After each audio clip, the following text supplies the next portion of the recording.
I have bumped my head a lot along the way in the dating years of my life, and I made a lot of mistakes. And today I want to share some things that I thought, but I was horribly wrong. So many things that I thought about men and about dating that were so very wrong.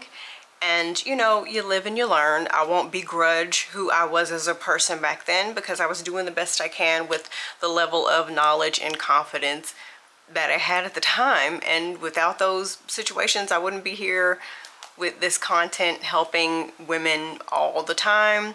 So in this video, I want to share some of those wrong ideas that I had about men and dating to possibly save you some time and energy. My first thought, and this is for women who have children, but my first thought is, if the guy that I was dating at the time was raised by a single mom, for some odd reason, I automatically thought, oh, well, his mom is a single mom, so he's gonna totally understand the things that I've gone through, and he's gonna be sensitive to what my life is like right now.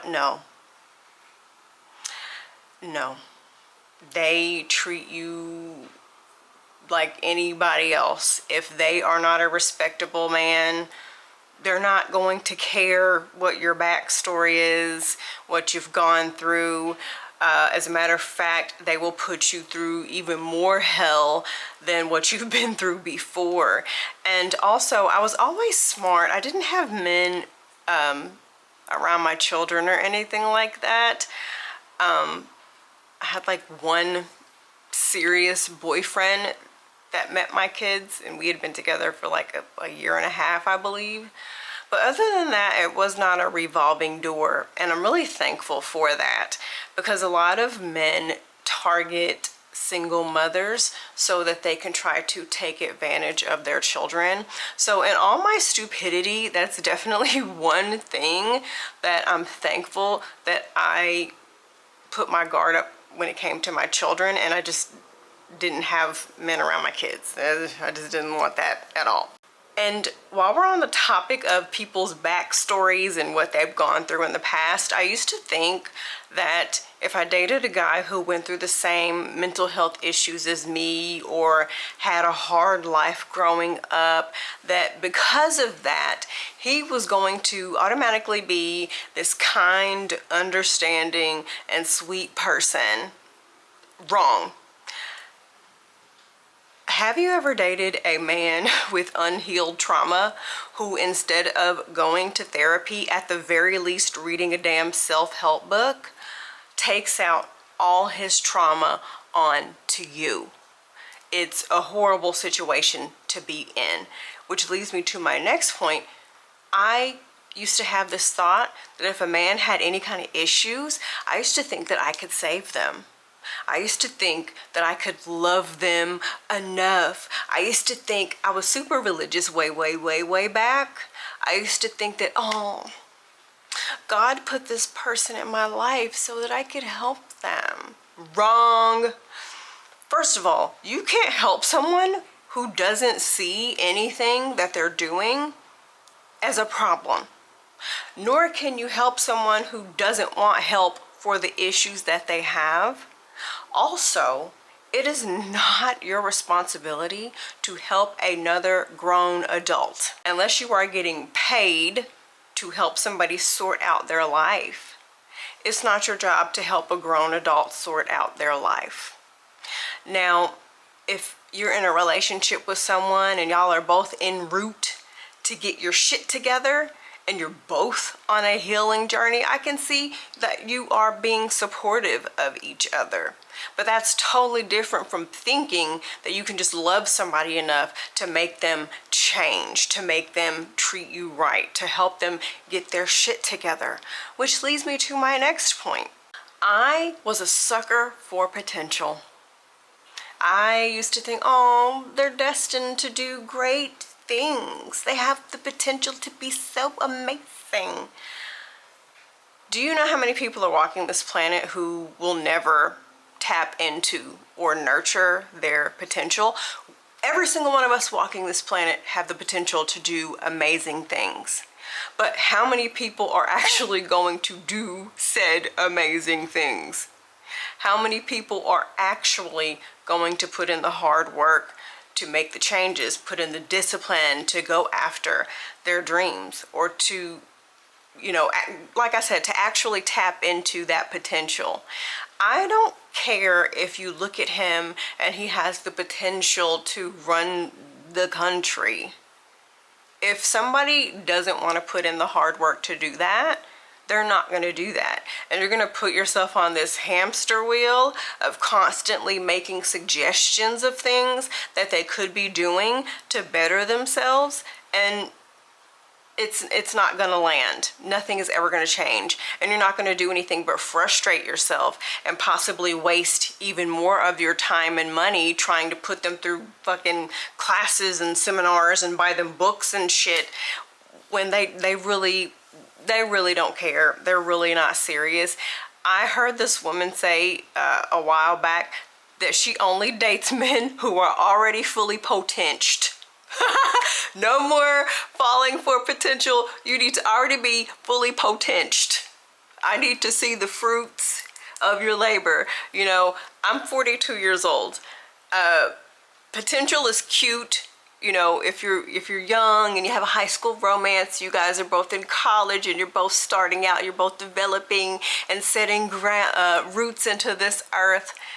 But after a certain age, potential, I don't really care about potential unless I'm seeing you actually nurture it and cultivate it and have some goals and going after something. You're actually doing the damn thing.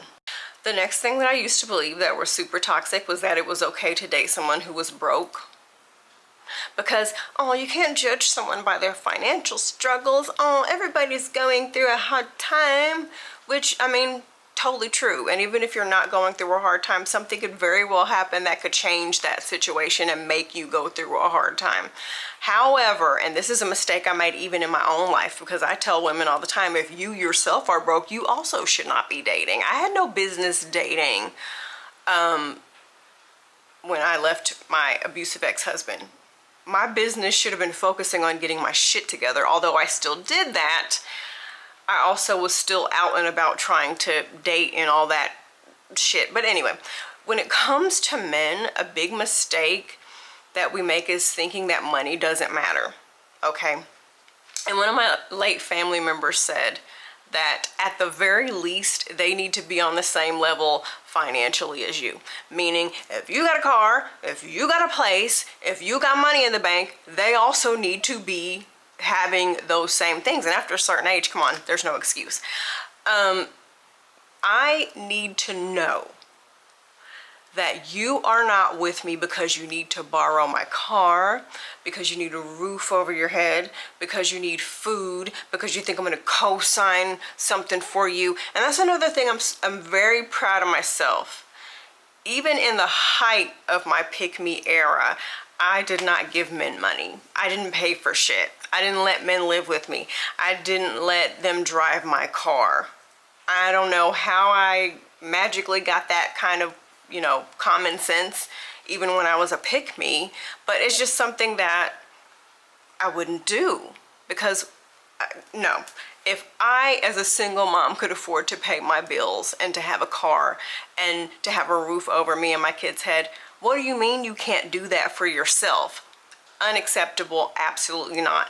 If you're struggling and you are going through a financial chaotic situation, your focus is getting out of that situation, not bringing somebody else into your life, because there are few things more dangerous than a broke man who is insecure about where he is in life. And he will take that stress out on you. He will take that stress out on any children that you have. Just stay away from it. If you're talking to a guy and you find out he's struggling financially, you know what? It's been a pleasure meeting you, but I just don't think this is going to work out. And I need you to run like you're trying to get the gold medal in the Olympics. Get away from him.